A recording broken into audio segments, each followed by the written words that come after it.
Le duel politique. Ultime les néons du Studio 7 bourdonnaient d'une anticipation électrique, tandis que les techniciens s'affairaient, ajustant les caméras et vérifiant les niveaux sonores. Ce soir ne serait pas un débat politique ordinaire. Ce soir, le destin de la France se déciderait non pas sur un champ de bataille, mais sur une scène de 20 mètres à peine, sous l'éclairage impitoyable des projecteurs de télévision et les yeux vigilants de 20 millions de citoyens français. Emmanuel Macron était assis dans son fauteuil désigné sur le côté gauche du bureau incurvé, les mains calmement jointes sur ses genoux. Son costume bleu marine était impeccable, pas un fil déplacé, sa cravate nouée avec une précision mathématique. Il contemplait sereinement le public grandissant du studio, saluant occasionnellement d'un signe de tête des visages familiers, journalistes, commentateurs politiques et représentants soigneusement sélectionnés de la population française qui serviraient de témoins à ce combat de gladiateurs démocratiques. La modératrice, Catherine Dubois, mélangea nerveusement ses papiers.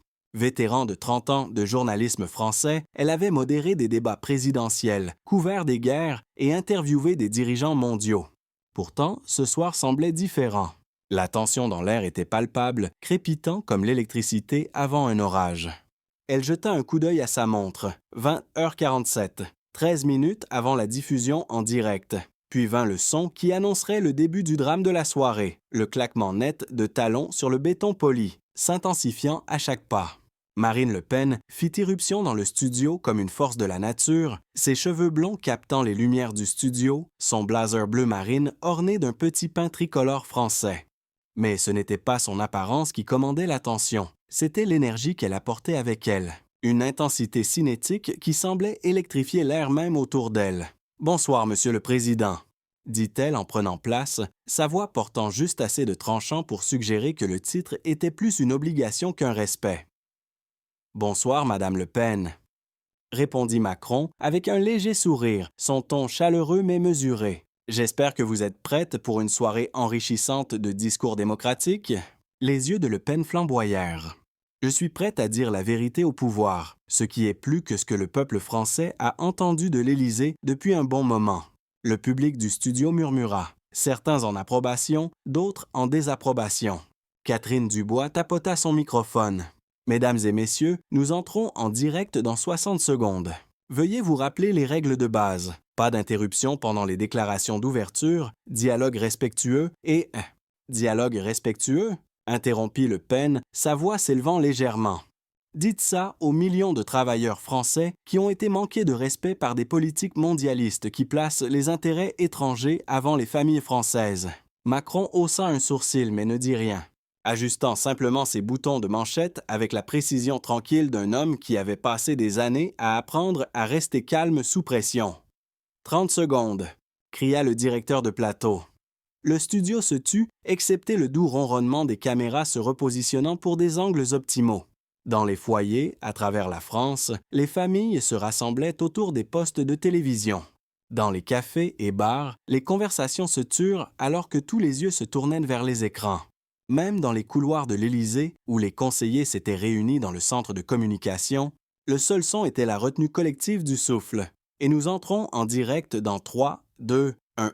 La lumière rouge clignota sur la caméra 1 et Catherine Dubois regarda directement dans l'objectif avec un professionnalisme exercé. Bonsoir et bienvenue à ce débat spécial entre le président Emmanuel Macron et Marine Le Pen, leader du Rassemblement national. Ce soir, ces deux personnalités discuteront de l'avenir de la France, de la politique économique à l'identité nationale, de l'intégration européenne à la réforme de l'immigration. Les règles sont simples. Chaque candidat aura un temps égal pour présenter sa vision de la France. Elle se tourna pour faire face aux deux débatteurs. Madame Le Pen, en tant que challenger, vous avez la première déclaration d'ouverture. Vous avez 3 minutes. Le Pen n'hésita pas. Elle se pencha légèrement en avant, ses yeux balayant la caméra puis l'audience avec l'intensité d'un prédateur évaluant son territoire. Mes chers compatriotes, ce soir, nous nous trouvons à un carrefour de l'histoire française. D'un côté, elle gesticula vers Macron. Nous avons un président qui a vendu notre souveraineté au plus offrant. Un homme qui parle de citoyens du monde, pendant que les vrais Français, nos agriculteurs, nos ouvriers, Nos familles souffrent sous le poids de politiques qui privilégient l'étranger à nos propres enfants. Sa voix montait en crescendo, chaque mot prononcé avec la précision d'un marteau frappant une enclume. Regardez nos banlieues, regardez nos campagnes abandonnées, regardez nos frontières. Tout cela pendant qu'Emmanuel Macron danse à Bruxelles et s'incline devant les exigences de l'Union européenne. Le public réagit. Certains applaudirent, d'autres sifflèrent. Macron, cependant, reste impassible, un petit sourire jouant sur ses lèvres comme s'il écoutait une plaisanterie familière. La France, mes amis, mérite mieux qu'un président qui traite notre pays comme une province dans l'empire de quelqu'un d'autre. Nous méritons un leader qui met la France en premier, les Français en premier, notre culture en premier. Elle frappa la table avec sa paume, le son résonnant dans le studio. Et c'est exactement ce que je propose. Une France libre, une France fière, une France qui ne s'excuse plus d'être française. Les applaudissements de ses partisans dans l'audience furent vigoureux, ponctuant la fin de sa déclaration d'ouverture. Catherine Dubois se tourna vers Macron. « Monsieur le Président, votre réponse. » Macron se leva lentement, boutonnant son veston avec délibération. Il fit quelques pas vers le centre de la scène, ses mains derrière le dos, l'image même du calme dans l'œil du cyclone. « Madame Le Pen, commença-t-il, sa voix claire et posée, vous peignez la France comme un pays faible, comme une victime. Mais permettez-moi de vous rappeler qui nous sommes vraiment. » Il se tourna vers les caméras, s'adressant directement au peuple français. Nous sommes la nation de Voltaire et de Hugo, de Curie et de Pasteur. Nous sommes les héritiers de la Révolution qui a donné au monde la Déclaration des droits de l'homme. Nous sommes le pays qui a accueilli des réfugiés et des artistes de tous horizons et qui en a été enrichi. Sa voix prit une qualité presque musicale, s'élevant et descendant avec la cadence d'un poème. Madame Le Pen voudrait nous faire croire que la force vient de l'isolement, que la grandeur vient de la fermeture. Mais regardez notre histoire. Quand la France a-t-elle été la plus grande? Quand elle s'ouvrait au monde, quand elle guidait, quand elle éclairait. Il fit une pause, permettant à ses mots de résonner. Vous parlez de mettre la France en premier. Mais moi, je propose quelque chose de plus audacieux. Mettre l'humanité en premier et, par là même, élever la France. Car une France qui se cache derrière des murs n'est plus la France de Gaulle, mais une caricature de ce que nous pourrions être. Le silence qui suivit était chargé d'électricité. Puis, lentement, des applaudissements commencèrent, d'abord hésitants, puis s'intensifiant jusqu'à remplir le studio. Mais Le Pen n'était pas femme à se laisser impressionner par de beaux discours. Elle se leva de son siège, ses yeux lançant des éclairs. « Monsieur Macron, vos belles paroles ne nourrissent pas les familles françaises qui n'arrivent plus à joindre les deux bouts. Vos citations de Voltaire ne protègent pas nos citoyens dans les rues de nos villes. Votre humanité première est un luxe que seuls les privilégiés peuvent se permettre pendant que le peuple français subit les conséquences de votre idéalisme naïf. » Elle commença à marcher de long en large, ses gestes devenant de plus en plus théâtraux. « Vous parlez de Gaulle. Le général se retournerait dans sa tombe s'il voyait ce que vous avez fait de la France. Un pays où l'on préfère les migrants aux chômeurs français, où l'on subventionne les éoliennes allemandes pendant que nos propres entreprises ferment. » « Ah, les éoliennes allemandes !» s'exclama Macron, levant un doigt avec un sourire espiègle. « Permettez-moi, Madame Le Pen, de vous raconter une petite autre histoire. » Il fit une pause dramatique, savourant le moment. « Figurez-vous qu'hier matin, en me rendant à l'Élysée, je suis passé devant une boulangerie. Le boulanger, un brave homme, préparait ses croissants. Savez-vous ce qui rend un croissant délicieux? » Le public, pris au dépourvu par cette digression culinaire inattendue, se tut dans l'expectative. Même Le Pen sembla momentanément désorienté. « Ce n'est pas le fait qu'il soit 100% français, » continua Macron, mimant les guillemets avec ses doigts. « C'est le mélange, du beurre français, certes, mais aussi de la farine peut-être ukrainienne, de la levure qui pourrait venir de Belgique. C'est cette alchimie, cette union harmonieuse d'ingrédients divers qui crée la perfection. » Il se tourna vers Le Pen avec un sourire malicieux. « Votre vision de la France, madame, c'est comme si vous vouliez faire du pain uniquement avec de la farine française, sans levure, sans sel, sans rien d'autre. Le résultat serait, comment dire, plutôt plat, non? » Le public explosa de rire. Même certains journalistes ne purent s'empêcher de sourire. Le Pen, le visage rougissant, leva la main pour demander le silence. « Monsieur Macron, êtes-vous en train de comparer la souveraineté française à une pâtisserie? Pas du tout, répondit Macron avec une feinte indignation. Je compare votre programme politique à un croissant raté. L'hilarité qui suivit fut générale et prolongée. Catherine Dubois dut taper sur son micro pour rétablir l'ordre, mais Le Pen n'était pas femme à se laisser ridiculiser sans riposter. Elle attendit que le calme revienne, puis prit la parole d'une voix glaciale. Monsieur le Président des métaphores culinaires, pendant que vous comparez la France à vos petits déjeuners élitistes, permettez-moi de vous rappeler quelques chiffres concrets. Le chômage dans nos banlieues, l'insécurité dans nos rues, l'exode rural, la désindustrialisation. Elle se dirigea vers lui, pointant un doigt accusateur. Vos croissants multiculturels ne consolent pas la grand-mère qui n'ose plus sortir le soir. Vos analogies de boulangerie ne remplacent pas les usines fermées. Madame Le Pen, répondit Macron en ajustant sa cravate avec désinvolture. Vous avez raison sur un point. Parlons de choses concrètes. Parlons du fait que sous mon mandat, le chômage a atteint son plus bas niveau depuis 15 ans. Parlons des investissements étrangers qui ont créé des centaines de milliers d'emplois. Parlons de la réindustrialisation que vous prétendez que j'ai négligée. Il commença à énumérer sur ses doigts, sa voix prenant une autorité croissante. Tesla à Berlin qui crée des emplois pour nos ingénieurs, les accords avec l'Inde sur le nucléaire, les partenariats technologiques avec Israël qui bénéficient à nos start-ups. C'est ça la vraie France, Madame Le Pen, une nation qui influence le monde, pas une qui s'en cache. Des emplois pour qui? Contra Le Pen, sa voix montant d'un cran. Pour les diplômés de vos grandes écoles parisiennes. Et les autres? Et les oubliés de la mondialisation que vous chérissez tant? Ah! S'exclama Macron, levant l'index comme s'il venait d'avoir une révélation. Les oubliés. Parlons-en des oubliés. Savez-vous ce qui est vraiment oublié, Madame Le Pen? Il fit une pause théâtrale, laissant la tension monter dans le studio. C'est votre mémoire. Oubliez votre promesse de sortir de l'euro en 2017. Oubliez votre proposition de quitter l'OTAN. Oubliez votre amour déclaré pour Vladimir Poutine. Le public réagit avec un mélange de rires et d'exclamations. Le Pen tenta de l'interrompre, mais Macron continua, sa voix prenant l'ampleur d'un procureur.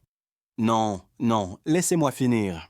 Car si nous parlons d'oubli, n'oublions pas que votre parti a été financé par des banques russes. N'oublions pas vos déclarations sur la Crimée. N'oublions pas votre silence assourdissant quand l'Ukraine se battait pour sa liberté. Comment osez-vous? S'écria Le Pen, son masque de contrôle se fissurant enfin. Comment osez-vous m'accuser de... Je n'accuse pas, madame, j'énonce des faits, l'interrompit Macron, levant les deux mains comme un chef d'orchestre commandant le silence. Et les faits, comme les bons croissants, ont cette qualité remarquable d'être difficiles à ignorer quand ils sont bien présentés. Une nouvelle vague de rire submergea le studio. Catherine Dubois tentait désespérément de reprendre le contrôle du débat, mais les deux protagonistes étaient maintenant lancés dans un duel verbal sans merci. « Vous parlez de faits ?» riposta Le Pen, retrouvant sa verve combative. « Parlons du fait que vous avez augmenté les taxes sur le carburant au point de déclencher les gilets jaunes. Parlons du fait que votre politique économique creuse les inégalités. Parlons du fait que vous êtes le président des riches. » Macron hocha la tête avec un sourire ironique. Ah, les gilets jaunes. Permettez-moi une autre analogie culinaire, si vous le voulez bien.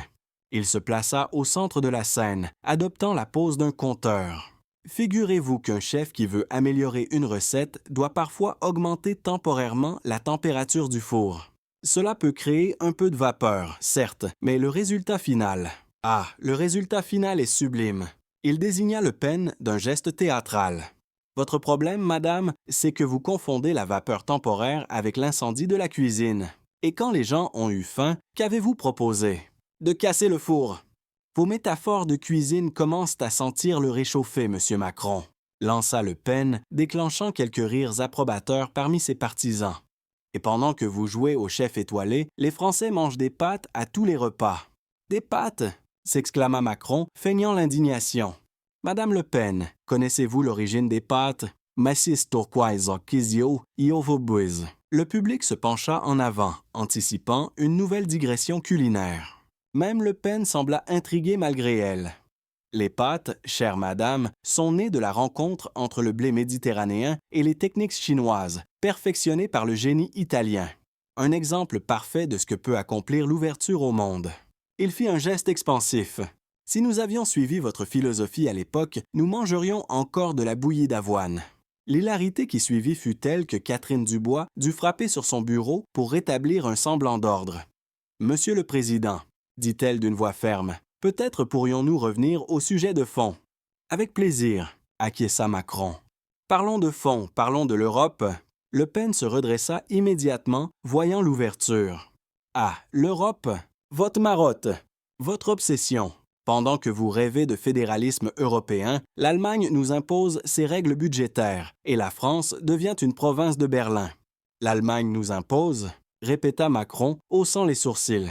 Madame Le Pen, permettez-moi de vous révéler un secret. En Europe, on ne vous impose rien. On négocie, on influence, on convainc. C'est ce qu'on appelle la diplomatie. Il se tourna vers le public, adoptant le ton d'un professeur patient. Voyez-vous, l'Europe fonctionne un peu comme... Tenez, comme une grande table de restaurant où chaque pays commande ce qui lui plaît, mais où il faut aussi tenir compte des goûts des autres convives. Encore la gastronomie, soupira Le Pen, levant les yeux au ciel. Eh bien oui, s'exclama Macron, car la politique, c'est comme la cuisine. Cela demande du goût, de la patience et surtout la capacité de mélanger des ingrédients différents pour créer quelque chose de meilleur. Il pointa vers Le Pen. Votre recette à vous, c'est le nationalisme pur, sans assaisonnement. C'est insipide, indigeste, et franchement, cela donne mal au ventre. Le public explosa une fois de plus de rire, mais Le Pen n'était pas prêt à abandonner. Vos plaisanteries ne masqueront pas la réalité, Monsieur Macron, cria-t-elle par-dessus le brouhaha. La réalité, c'est que votre Europe nous coûte plus qu'elle ne nous rapporte. C'est que vos politiques migratoires incontrôlées changent le visage de notre pays. C'est que vos élites déconnectées méprisent le peuple français. Le silence retomba soudain. Macron resta immobile un moment, puis commença à applaudir lentement. Bravo, Madame Le Pen. Vraiment, bravo. L'Assemblée sembla perplexe. Le Pen elle-même parut surprise par cette réaction inattendue. En 3 phrases, continua Macron, cessant d'applaudir, vous venez de résumer parfaitement la rhétorique populiste, peur de l'étranger, mépris des institutions et victimisation du peuple contre les élites. C'est un classique du genre. Il fit quelques pas, ses mains jointes derrière le dos. Mais permettez-moi de vous poser une question, Madame Le Pen. Qui exactement fait partie de ce peuple que vous prétendez représenter? Il se tourna vers elle, ses yeux brillants d'une intelligence acérée. Les agriculteurs qui exportent leurs produits en Europe, les ouvriers qui travaillent dans des entreprises multinationales, les étudiants qui bénéficient d'Erasmus, les chercheurs qui collaborent avec leurs collègues internationaux, sa voix prit une intensité croissante. Ou peut-être parlez-vous seulement de ceux qui partagent votre vision étriquée de la France. Car figurez-vous, madame, que le vrai peuple français, c'est tout cela à la fois. Nous sommes un peuple divers, ouvert, créatif. Nous ne sommes pas une tribu recroquevillée sur elle-même. Le Pen tenta de reprendre la parole, mais Macron leva la main. Non, laissez-moi terminer ma pensée, car il y a quelque chose de profondément malhonnête dans votre discours. Vous prétendez parler au nom du peuple, mais vous ne représentez qu'une partie de ce peuple. Et cette partie, vous l'enfermez dans la peur et la colère. Il fit une pause, laissant ses mots résonner. Moi, je préfère parler à l'intelligence du peuple français. Je préfère faire appel à ce qu'il a de meilleur. Sa curiosité, sa générosité, son génie créatif. Vos belles paroles, commença Le Pen, mais Macron n'avait pas terminé. Et puisque nous parlons de malhonnêteté, continua-t-il, son ton devenant plus mordant, parlons de vos promesses. En 2017, vous promettiez de sortir de l'euro. Aujourd'hui, plus un mot. Vous promettiez un référendum sur l'Europe. Disparu des radars, vous promettiez de restaurer la grandeur de la France. Mais comment peut-on être grand quand on passe son temps à avoir peur? Le studio était maintenant pendu à ses lèvres. Même les techniciens avaient cessé leur manipulation pour écouter. Savez-vous ce qui rend un soufflet réussi, Madame Le Pen? Demanda-t-il avec un sourire malicieux. Oh non, pas encore, gémit Le Pen, déclenchant quelques rires dans l'assistance. Il faut du courage, continua Macron imperturbablement. Le courage d'ouvrir le four au bon moment, même si on risque qu'il retombe. Votre politique, c'est le contraire. C'est garder le four fermé par peur que le soufflet ne monte. Résultat, on n'a jamais de soufflet. Vos soufflets et vos croissants commencent vraiment à me... Commença Le Pen, visiblement exaspéré. À vous donner faim? L'interrompit Macron avec un clin d'œil au public. C'est normal. Après toutes ces années de régime sec nationaliste, votre estomac politique réclame enfin de la vraie nourriture. L'hilarité qui suivit fut générale. Même Catherine Dubois ne put s'empêcher de sourire. Mais Le Pen n'était pas femme à se laisser abattre. « Monsieur Macron, » dit-elle d'une voix soudain plus grave, « vos petites plaisanteries amusent peut-être le public, mais elles ne règlent pas les vrais problèmes de la France. » Elle se leva et commença à marcher vers lui, sa démarche théâtrale et déterminée. « Pendant que vous faites le pitre avec vos analogies culinaires, il y a des familles françaises qui ne peuvent plus se payer leurs courses. Il y a des retraités qui choisissent entre se chauffer et se soigner. Il y a des jeunes qui n'ont plus d'espoir. » Sa voix montait, retrouvant toute sa puissance oratoire. « Et vous, que proposez-vous? Des métaphores, des jeux de mots, de l'humour de salon parisien. » Elle s'arrêta devant lui, le défiant du regard. « Mais le peuple français n'a pas besoin d'un amuseur public. Il a besoin d'un chef, d'un leader qui prend ses responsabilités. » Un silence tendu s'installa. Macron la regarda calmement, puis hocha lentement la tête. « Vous avez raison, Madame Le Pen, absolument raison. » La surprise se lut sur le visage de Le Pen et dans les murmures du public. « Les familles françaises méritent mieux que des métaphores. » Continua Macron, son ton devenant soudain très sérieux. « Elles méritent des résultats. Et des résultats, j'en ai. » Il se redressa, adoptant soudain une posture présidentielle. Baisse du chômage à son plus bas niveau depuis 15 ans. Hausse du pouvoir d'achat. Investissement massif dans l'hôpital public. Réforme des retraites pour assurer leur pérennité. Transition écologique qui crée des emplois industriels. Il énuméra chaque point avec précision, sa voix portant l'autorité de celui qui a gouverné. « Voilà mes métaphores, Madame Le Pen. Elles s'appellent emploi, salaire, investissement, croissance. Et l'insécurité? Contre Le Pen. Et l'immigration? Et la perte d'identité française? L'insécurité? Répéta Macron. Les statistiques de criminalité sont en baisse constante depuis 5 ans. L'immigration? Nous avons mis en place des accords de coopération avec les pays d'origine qui donnent des résultats concrets. L'identité française? Il fit une pause, un sourire éclairant son visage. L'identité française, Madame Le Pen, ne se défend pas en se cachant. Elle se montre, elle rayonne, elle inspire. Quand nos entreprises innovent, c'est la France qui brille. Quand nos chercheurs découvrent, c'est la France qui avance. Quand nos artistes créent, c'est la France qui émeut. Sa voix prit une dimension épique. Voilà la vraie identité française. Pas celle qui se recroqueville derrière des frontières, mais celle qui les transcende. Pas celle qui a peur de l'autre, mais celle qui l'enrichit de sa différence. Le public était debout, applaudissant à tout rompre. Mais Le Pen n'était pas prête à capituler. « Vos grands discours ne changeront pas la réalité du terrain », cria-t-elle par-dessus les applaudissements. Dans les quartiers, dans les campagnes, les gens voient bien sur le maïs au bas que votre politique ne fonctionne pas. « Ah, le terrain !»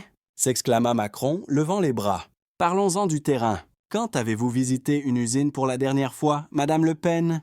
Quand avez-vous parlé à des entrepreneurs? À des chercheurs? À des agriculteurs qui exportent? » Il fit un geste englobant le studio. « Car figurez-vous que moi, je connais le terrain. Je connais l'agriculteur de Beauce qui vend ses céréales au Maghreb. Je connais l'ingénieur de Toulouse qui conçoit des satellites. Et je connais l'ouvrière de Mulhouse qui fabrique des voitures électriques. Ils votent tous pour vous, bien sûr. » Ironisa Le Pen. « Non, » répondit Macron avec un grand sourire. Et c'est justement ça qui est beau dans la démocratie. Ils ont le droit de ne pas voter pour moi. Mais ils ont aussi le droit d'avoir un président qui les respecte même quand ils ne votent pas pour lui. Il se tourna vers les caméras. Car voyez-vous, mes chers compatriotes, être président, ce n'est pas diviser les Français en nous et eux. C'est rassembler tout le monde dans un projet commun. Un projet de soumission à l'Europe. Lança Le Pen. Non, riposta Macron, sa voix claquant comme un fouet. Un projet de leadership européen. Il y a une différence entre subir et conduire, Madame Le Pen. La France ne subit pas l'Europe, elle la conduit. Il commença à arpenter la scène, ses gestes accompagnant ses paroles avec une énergie croissante. Nous avons imposé notre vision sur le plan de relance européen. Nous avons fait adopter nos priorités sur la défense européenne. Nous menons sur la transition écologique. Sa voix résonnait maintenant dans tout le studio. Voilà ce que signifie être français en 2025. Non pas se plaindre que les autres décident pour nous, mais faire en sorte que nos décisions inspirent les autres. Le Pen, sentant que le momentum lui échappait, tenta une dernière offensive. « Vos beaux discours sur le leadership européen ne masquent pas une réalité simple. Vous avez bradé notre souveraineté. Vous avez accepté les quotas de migrants. Vous avez soumis notre budget à Bruxelles. Vous avez... Stop! L'interrompit Macron, levant la main avec autorité. Assez! Je vais vous expliquer une dernière fois ce qu'est la vraie souveraineté. Il se planta devant elle, les mains sur les hanches, son regard intense fixé sur le sien. La souveraineté, Madame Le Pen, ce n'est pas crier « moi d'abord » comme un enfant capricieux. La souveraineté, c'est avoir la force d'imposer ses idées aux autres. Il fit une pause dramatique, laissant le silence s'installer. Et savez-vous quel est le comble de l'ironie? Ohé! Le public se pencha en avant, suspendu à ses lèvres. C'est que votre idole, votre référence absolue, Vladimir Poutine, ne vous respecte même pas. Le coup porta. Le visage de Le Pen se figea. « Comment osez-vous » balbutia-t-elle. « Comment j'ose dire la vérité » continua Macron impitoyablement. « Vous croyez qu'il vous voit comme une alliée? Vous pensez qu'il respecte votre souveraineté française? Détrompez-vous. Pour lui, vous n'êtes qu'un outil utile pour affaiblir l'Europe. » La salle était maintenant dans un silence de cathédrale. Même les caméras semblaient retenir leur souffle. Et le plus triste, poursuivit Macron, sa voix se faisant plus grave, c'est que vous ne vous en rendez même pas compte. Vous croyez défendre la France, mais en réalité, vous servez les intérêts de ceux qui veulent l'avoir affaiblie. Le Pen tenta de répondre, mais aucun son ne sortit. Pour la première fois de la soirée, elle semblait véritablement déstabilisée. Macron en profita pour porter l'estocade finale. Mais permettez-moi, pour conclure, une dernière analogie culinaire. Un murmure d'anticipation parcourut l'assemblée.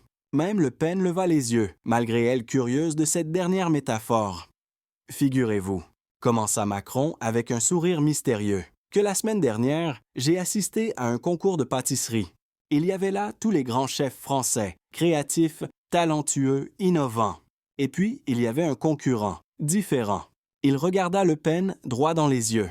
Ce concurrent affirmait que la vraie pâtisserie française ne devait utiliser que des ingrédients hexagonaux. Pas de vanille de Madagascar, pas de cacao équatorien, pas de cannelle de Ceylan. Que du français, du pur, du traditionnel. Le public était captivé, devinant où menait cette parabole. Savez-vous ce qu'il a présenté au jury? Continua Macron, sa voix prenant des inflexions théâtrales. Un gâteau fade, sans saveur, sans âme, pendant que tous les autres créaient des merveilles en mariant harmonieusement des ingrédients du monde entier. Il fit quelques pas, laissant la tension monter. Et savez-vous ce que le jury lui a dit? Le silence était maintenant total. « Monsieur, votre gâteau est techniquement correct, mais il lui manque l'essentiel, l'ouverture au monde qui fait la grandeur de la pâtisserie française. » Les premiers rires commencèrent à fuser, mais Macron n'avait pas terminé. Et savez-vous ce que ce concurrent a répondu? Il prit une voix théâtralement aigre pour imiter Le Pen. C'est un complot des juges mondialistes qui préfèrent l'étranger au terroir. L'hilarité explosa dans le studio. Même les journalistes les plus sérieux ne purent s'empêcher de rire. Le Pen, rouge de colère et d'humiliation, cherchait désespérément une riposte. Cette comparaison est grotesque, finit-elle par articuler. Vous ne pouvez pas comparer la politique française à quoi? Demanda Macron innocemment.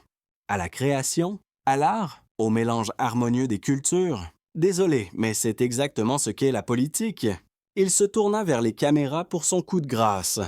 Mes chers compatriotes, vous avez le choix ce soir. D'un côté, il désigna Le Pen, un gâteau sans saveur, replié sur lui-même, qui a peur de tout ce qui vient d'ailleurs. De l'autre, il se désigna avec un grand sourire, un menu gastronomique qui fait honneur à la France en s'enrichissant du meilleur du monde. Les applaudissements qui suivirent furent assourdissants. Une partie du public se leva pour ovationner le président. Le Pen, complètement désarçonné, resta debout au milieu de la scène, cherchant vainement les mots qui pourraient renverser la situation. Bégaya-t-elle, mais sa voix fut couverte par les applaudissements qui ne cessaient de croître. Catherine Dubois tenta de reprendre le contrôle. « Mesdames et messieurs, nous approchons de la fin de notre débat. » Mais personne ne l'écoutait. Le public était maintenant debout dans sa majorité, scandant « Macron! Macron! Macron !» Le Pen, isolé au centre de cette marée humaine en liesse, sembla soudain très petite. Tous ses arguments, toute sa rhétorique enflammée, Toutes ces accusations étaient balayées par cette vague d'hilarité et d'admiration pour l'homme qui avait transformé un débat politique en spectacle virtuose. Macron, modeste dans la victoire, leva les mains pour calmer les applaudissements. Mes amis, le débat démocratique n'est jamais terminé. Madame Le Pen a le droit d'avoir ses opinions et les Français ont le droit de choisir. Mais même sa magnanimité sembla renforcer son aura. Le contraste était saisissant. D'un côté, un homme détendu, spirituel, capable de transformer les sujets les plus graves en moments de communion collective. De l'autre, une femme qui avait perdu tous ses moyens face à un adversaire qui refusait de jouer selon ses règles. Cependant, ajouta Macron, avec un clin d'œil complice au public, « J'espère que nous sommes tous d'accord sur un point. La France mérite mieux qu'un soufflet raté. » Cette dernière pique déclencha une ultime explosion de rires et d'applaudissements. Le Pen, définitivement battu, ne put que baisser les yeux tandis que les caméras immortalisaient sa défaite. Dans les foyers français, dans les cafés, dans les bureaux de rédaction, la même conclusion s'imposait. Emmanuel Macron venait de livrer une performance éblouissante, transformant ce qui aurait pu être un débat classique en un moment de télévision inoubliable. Les sondages post-débat seraient sans appel. 73% des téléspectateurs estimeraient que Macron avait remporté le débat, dont 45% de façon très nette.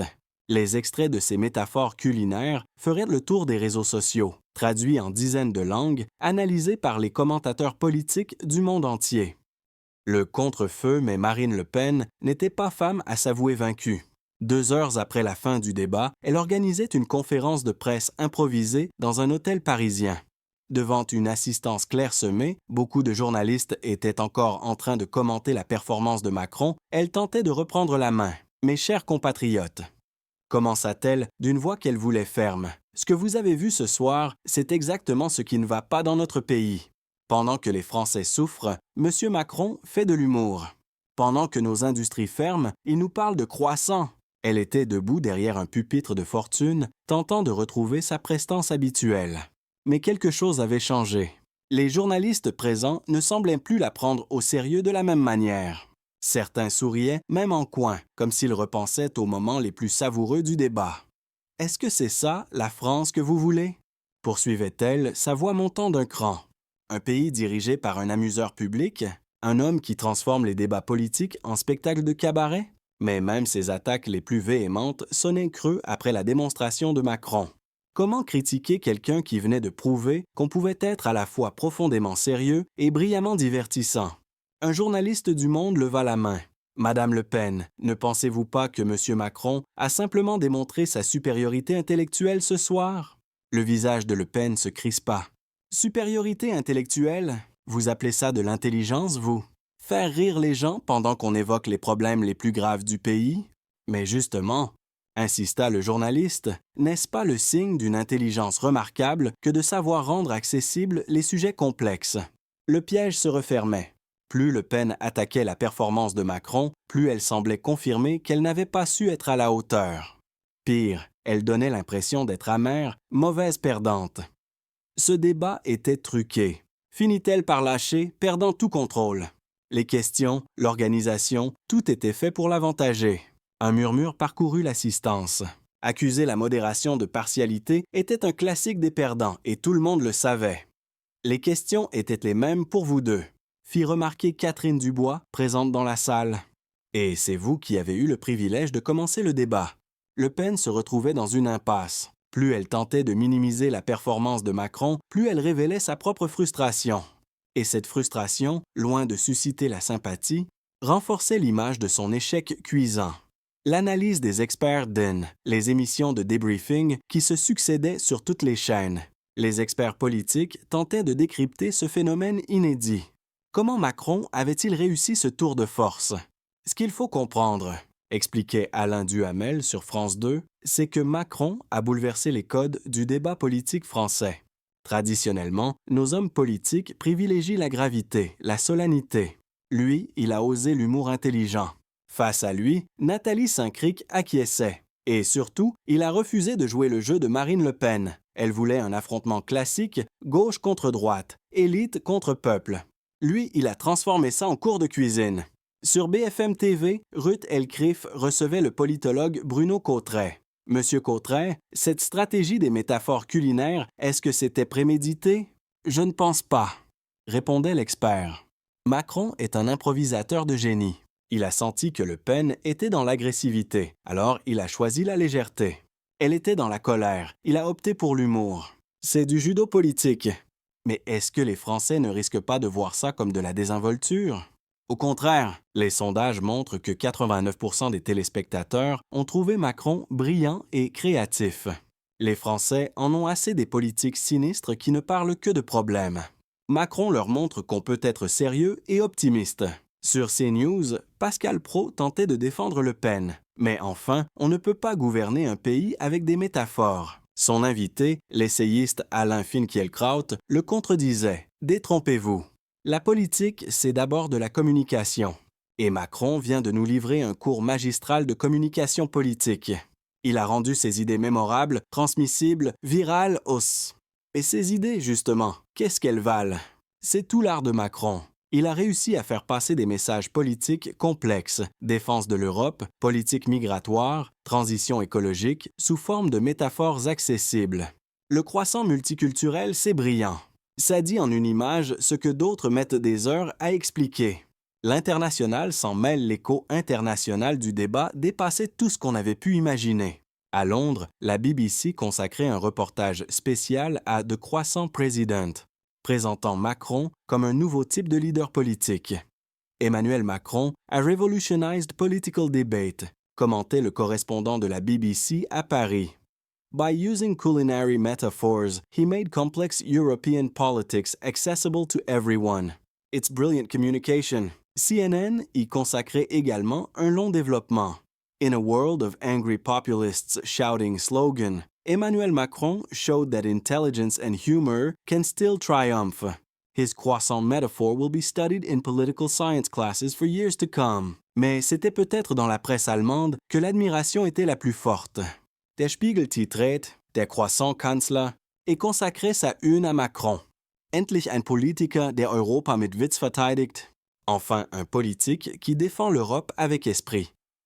Während populistische Politiker in ganz Europa mit Angst und Wut regieren wollen, écrivait le Magazin, zeigt Macron, dass man auch mit Intelligenz und Humor überzeugen kann. Seine Croissant-Metapher ist genial. Sie erklärt die EU-Integration auf eine Weise, die jeder verstehen kann. En Italie, la Gazzetta dello Sport, pourtant journal sportif, consacrait sa dernière page au débat. Macron bat Marine Le Pen 10-0. Un match perfetto. Corriere della Sera était plus analytique. Macron ha dimostrato che la politica può essere seria senza essere noiosa.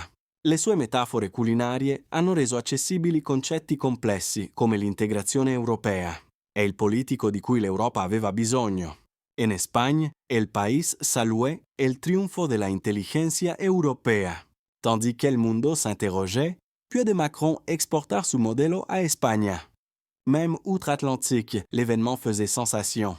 The Washington Post titrate French president defeats far right with wit and pastries, tandis que The New York Times préparait une analyse approfondie. How Food Metaphors Saved European Democracy.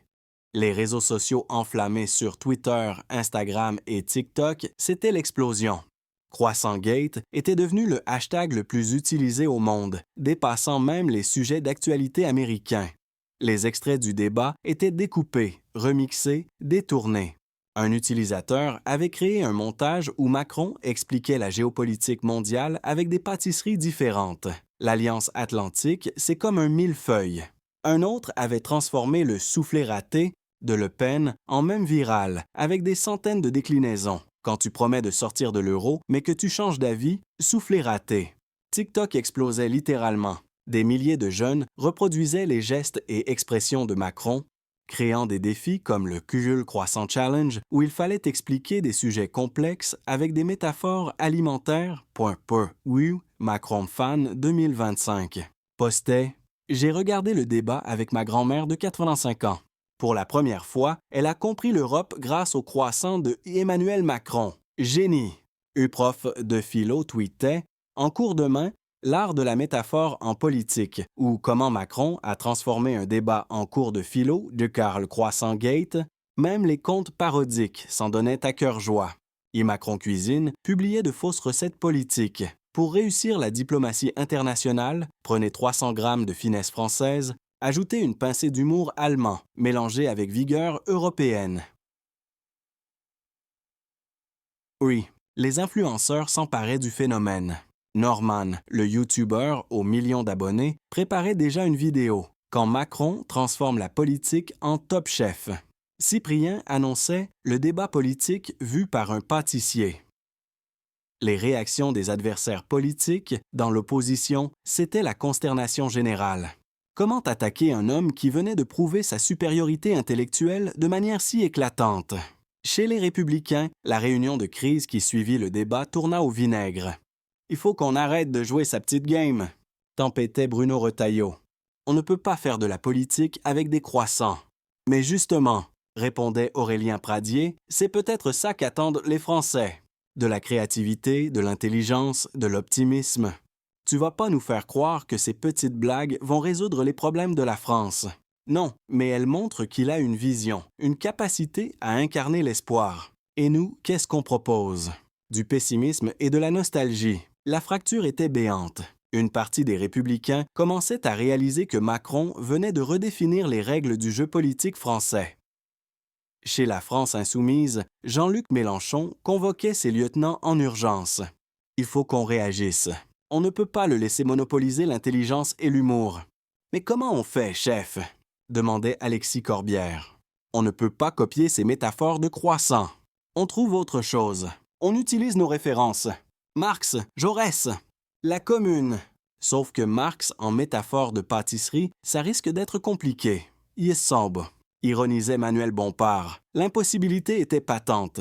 Macron avait réussi à s'approprier un territoire nouveau, celui de la politique intelligente et divertissante. Comment rivaliser sans passer pour des imitateurs? L'effet boule de neige car au-delà du débat lui-même, c'était tout un écosystème qui se mettait en place autour de la performance macronienne. Les humoristes s'en donnaient à cœur joie. Laurent Gérard préparait déjà son imitation. « Mes chers compatriotes, la réforme des retraites, c'est comme un pot-au-feu. Ça mijote longtemps, mais au final, tout le monde y trouve son compte. » Les chroniqueurs de Les Grosses Têtes, sur RTL, enchaînaient les jeux de mots. Marine Le Pen s'est fait rouler dans la farine. Macron l'a mis en pièces. Détachée, elle a pris une vraie pâtée. Achou, dans Quotidien, Yann Barthès consacrait son émission entière au phénomène « Comment Macron a inventé la politique 2.0 », mode d'emploi en 5 leçons. Première leçon, ne jamais se laisser enfermer dans le registre de son adversaire. Deuxième leçon, utiliser l'humour comme arme de désarmement massif. Troisième leçon, rendre accessible ce qui semble compliqué. Quatrième leçon, surprendre pour marquer les esprits. Cinquième leçon, transformer ses adversaires en faire valoir. Et la leçon bonus, concluait Barthès, toujours avoir en réserve une métaphore alimentaire qui tue. L'Élysée en ébullition au palais présidentiel, l'ambiance était euphorique. Jamais depuis le début du mandat, les équipes n'avaient ressenti une telle fierté d'appartenir à l'équipe Macron. « Monsieur le Président », annonçait Alexis Kohler en entrant dans le bureau présidentiel. « Nous avons les premiers retours détaillés. C'est phénoménal. » Emmanuel Macron, déjà changé, en pull et pantalon de costume, sirotait tranquillement un thé en consultant les réactions sur sa tablette. Il leva les yeux avec un sourire amusé. « Dis-moi tout, Alexis. 80% d'opinion favorable? » Et dans le détail, très convaincant pour 67% des téléspectateurs, brillant pour 73%, présidentiel pour 69%. Même chez les électeurs, les Républicains, vous êtes à 45% d'opinion positive. Macron hocha la tête, visiblement satisfait, mais sans triomphalisme excessif. Et les réactions internationales? Exceptionnelles. Angela Merkel a tweeté en français. Bravo Emmanuel pour cette leçon de pédagogie européenne. Mario Draghi vous a appelé pour vous féliciter. Même Joe Biden a fait savoir par son ambassadeur qu'il avait trouvé votre performance refreshing. Et Marine? Elle s'enferme dans le silence depuis sa conférence de presse ratée. Ses propres soutiens commencent à la critiquer en off. Gilbert Collard a déclaré au Figaro que le format du débat n'était pas adapté aux idées de Marine. Macron ne put s'empêcher de rire. Le format, c'était le même pour nous deux. C'est bien le problème, Monsieur le Président. Elle ne peut s'en prendre qu'à elle-même. Et visiblement, ça ne passe pas. Brigitte Macron entra dans le bureau rayonnante. « Emmanuel, j'ai eu France Gall au téléphone. Elle veut absolument te rencontrer. Elle dit que tu as redonné ses lettres de noblesse à l'esprit français. » France Gall? La chanteuse? Mais oui. Et ce n'est pas tout. Jack Lang veut organiser une soirée en ton honneur à l'Institut du monde arabe. Bernard Pivot veut t'inviter dans une émission spéciale. Même Stéphane Bern parle de consacrer un numéro de Secrets d'Histoire à ton débat. L'effet était total. Macron avait réussi à transcender le simple cadre politique pour toucher à quelque chose de plus profond. L'âme française, cet amour pour l'esprit, la culture, l'art de vivre. Les conséquences à long terme car, au-delà de l'euphorie du moment, les conseillers de l'Élysée mesuraient déjà les implications à long terme de cette performance exceptionnelle. « Monsieur le Président, » expliquait Clément Beaune, « vous venez de changer la donne politique française. Désormais, vos adversaires devront faire avec cette image d'homme brillant, cultivé, capable de transformer n'importe quel sujet en moment de grâce. C'est une arme à double tranchant, » nuançait Marlène Schiappa. Les attentes vont être énormes. Il faudra être à la hauteur à chaque intervention publique. Macron réfléchissait, conscient de la justesse de cette remarque. Vous avez raison, mais c'est exactement ce que j'attends de moi-même, l'excellence toujours. Les Français méritent un président qui les élève, pas qui les rassure dans leur peur. Et surtout, ajoutait Gabriel Attal, vous avez prouvé qu'on pouvait faire de la politique autrement, avec intelligence, créativité, optimisme. C'est un message formidable pour la jeunesse. Effectivement, dans les lycées et universités, l'effet Macron était saisissant. Les professeurs de sciences politiques témoignaient d'un regain d'intérêt spectaculaire pour la politique française. À Sciences Po Paris, l'amphithéâtre Émile Boutmy était bondé pour la conférence exceptionnelle organisée le lendemain du débat. L'art de la métaphore en politique, analyse de la performance Macron. Ce que nous avons vu hier soir, expliquait le professeur Olivier Duhamel, c'est la démonstration qu'on peut être à la fois populaire et élitiste, accessible et sophistiqué. Macron a réconcilié l'excellence française avec la démocratie de masse. Un étudiant levait la main. « Mais professeur, est-ce que ce n'est pas dangereux de transformer la politique en spectacle? » Excellente question, mais réfléchissez, qu'est-ce qui est le plus dangereux? Un président qui explique l'Europe avec des croissants et qui fait rire tout en éduquant, ou des populistes qui exploitent la peur et l'ignorance? La salle applaudit. L'évidence s'imposait. Macron avait inventé une nouvelle forme de pédagogie politique, à la fois savante et populaire. L'onde de choc européenne, l'impact dépassait largement les frontières françaises. Dans toute l'Europe, les dirigeants pro-européens saluaient cette performance comme un tournant dans la lutte contre le populisme. Pedro Sánchez, Premier ministre espagnol, tweetait « Emmanuel Macron nous montre la voie, défendre l'Europe avec intelligence et créativité. Bravo !»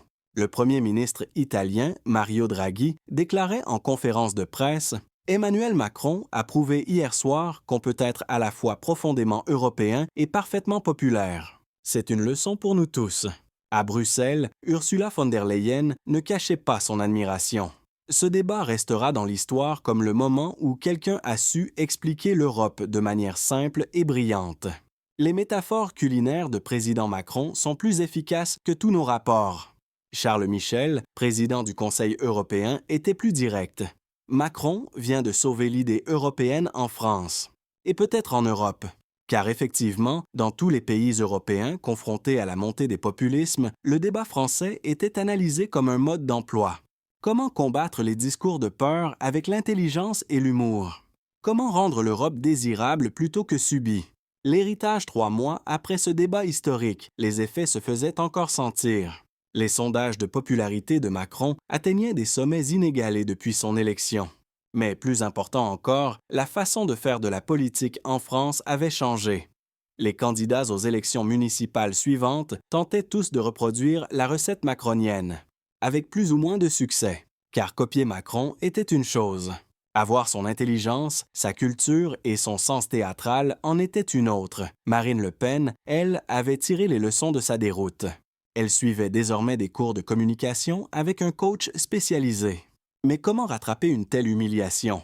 Comment effacer l'image de la femme que Macron avait ridiculisée avec des croissants? Dans les manuels de sciences politiques, le débat des croissants, c'est ainsi qu'il était entré dans l'histoire, faisait déjà l'objet d'analyses approfondies. Comment Emmanuel Macron avait-il réussi ce tour de force? Plusieurs facteurs étaient identifiés. La surprise tactique, personne n'attendait ces métaphores culinaires. L'intelligence pédagogique, rendre accessible ce qui semble compliqué. Le détournement de l'agressivité, répondre à la colère par l'humour. La maîtrise culturelle, puiser dans l'art de vivre français, l'improvisation contrôlée, savoir rebondir sur les attaques adverses et surtout, le facteur X, le charisme et l'intelligence naturelle d'un homme exceptionnel qui avait su saisir l'instant pour entrer dans la légende politique française. Car c'était bien de cela qu'il s'agissait. Un moment de légende, un de ces instants rares où un homme, par son génie propre, change le cours de l'histoire. Comme De Gaulle avec son appel du 18 juin.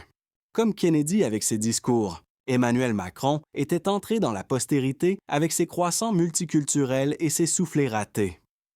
Fin de l'épisode and ouverture vers le suivant. Le studio résonnait encore des applaudissements pour Macron. Le débat du croissant venait de marquer l'histoire, et Marine Le Pen avait quitté la scène en silence, son image écornée à jamais. Mais dans l'ombre, un nouveau visage s'avançait déjà. Jordan Bardella, jeune, ambitieux, prêt à reprendre le flambeau. La caméra zoome sur le sourire de Macron, confiant, presque amusé. Alors, après la baguette, voici la brioche, lance-t-il avec un éclat dans les yeux. Le public retient son souffle. Un nouveau duel s'annonce, plus explosif encore. Préparez-vous pour Macron versus Bardella, le choc des générations. Abonnez-vous maintenant, activez la cloche et ne manquez pas la suite de cette saga politique épique.